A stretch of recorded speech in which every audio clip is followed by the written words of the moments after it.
Takže zdravím všechny. V tomto videu se dozvíte, kdo si může požádat o status jako člen blízké rodiny a jaké podmínky vlastně musí splňovat.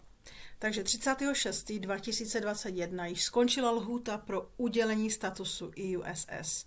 Vy, kteří jste přišli do Velké Británie před 31.12.2020, máte právo ve Spojeném království vlastně nadále žít, pracovat a máte i přístup k dávkám. Avšak k tomu, abyste prokázali, že tyto práva máte, tak samozřejmě potřebujete pre-settled anebo settled status.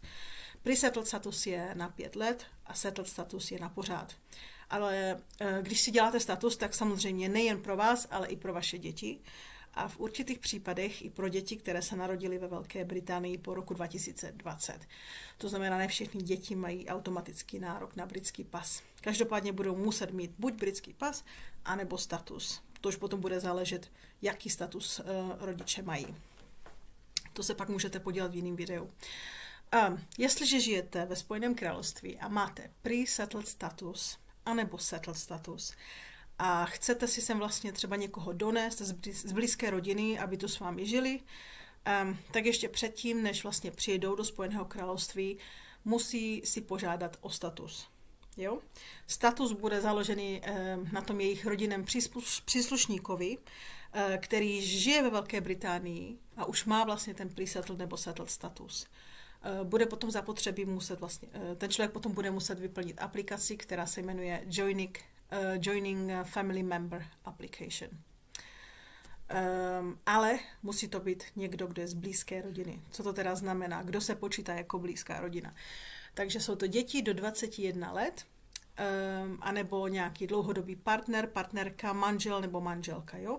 Tam potom vlastně budete muset prokázat, že buď jste manželé, anebo že spolu žijete jako manželé a že váš vztah začal již před rokem 2020, ideálně 2018, tam chcou, myslím, že 2 roky. Pokud jde o jiné členy rodiny, jo? Pokud si sem například chcete donést někoho, jako já nevím, babička, strejda a tak dále, maminka, tak to už je trošku víc komplikovanější, ty pravidla jsou dost striktní a velká většina aplikací jsou teda zamítnutá.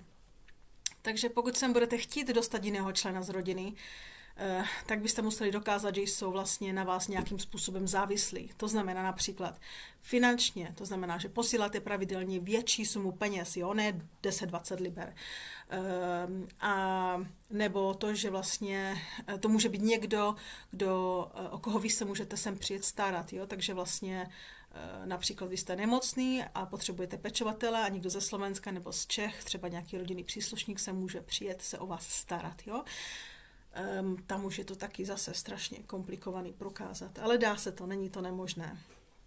Takže pokud jste si jistí, že vlastně jste schopni tyto podmínky splnit, že máte dostatek důkazů na to, abyste tady toho člověka donesli, tak ten rodinný příslušník, který tu chce žít, si požádá nebo podá si žádost o status. Avšak ujistíte se, že vlastně tu žádost o status si dá ze zahraničí. Takže ještě před vstupem do Velké Británie. Například vaše maminka vypíše tu aplikaci Joining Family Member, do ní vloží jméno svého blízkého člena rodiny, to znamená vy jako dcera nebo syn, který už žije ve Spojeném království a má status. Ale vyplňuje to všecko ze Slovenska nebo z Čech. Jo? Takže když už to je vyplněné, ten člověk za vámi může přijet, jo? Kdy se ten rodinný příslušník k vám může přidat. Takže pokud si váš blízký příbuzný nebo partner požádal o status jako příslušník rodiny, tak určitě bude lepší, když počká, až jak dostane rozhodnutí ohledně statusu. Pokud nejste schopni čekat a váš příbuzný vlastně může vycestovat do Velké Británie, ale ale jedině s tím povolením, rodinným povolením, který se jmenuje, nebo říká se tomu Family Permit. A žádost na Family Permit najdete online. ten samý family permit nebo tu samou žádost budete potřebovat, pokud si budete chtít žádat o status rodinného příslušníka rovnou z Velké Británie. Takže pokud budete, už tu někdo s vámi bude žít, nebo tu přijel na návštěvu a budete si chtít vlastně pro toho člověka žádat status, tak musíte mít ten family permit, jinak to vlastně může být jen 6 měsíců, bude muset jít. Pokud váš rodinný příslušník plánuje jenom krátkou návštěvu ve Velké Británii, což je, myslím, že maximálně 6 měsíců, tak se může normálně dojet použitím pasu. Nicméně se může stát, že vlastně může být požádaný, aby prokázali vlastně, že přijali jen na krátkodobý pobyt. Takže pokud budete nějakým způsobem podezřelí, nevím, máte hodně tašek, je vás hodně, nemáte dostatek finančních prostředků, nemůžete dokázat, že vlastně máte zpáteční lízdenku, nemůžete prokázat, že jste tu na méně než 6 měsíců, že tu nebudete pracovat, žít, budete jim nějakým způsobem podezřelí. Kdyby se to stalo a oni by vás podezírali, tak prostě je možné, že vám odepřou přístup do Anglie. Proto je důležité mít zpáteční jízdenku nebo letenku a ukázat, že vlastně máte peníze na to, že se tu můžete o své postarat na tu dobu, na kterou jste přijeli. Jo? Kdyby vám to teda, v takovém případě vlastně, kdyby vám to teda zamítli a poslali vás domů, budete potřebovat odbornou pomoc právníka nebo advokáta.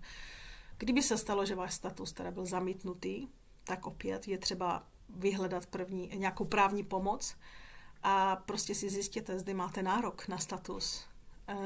Jestli se teda můžete odvolat, anebo se třeba znova přihlásit.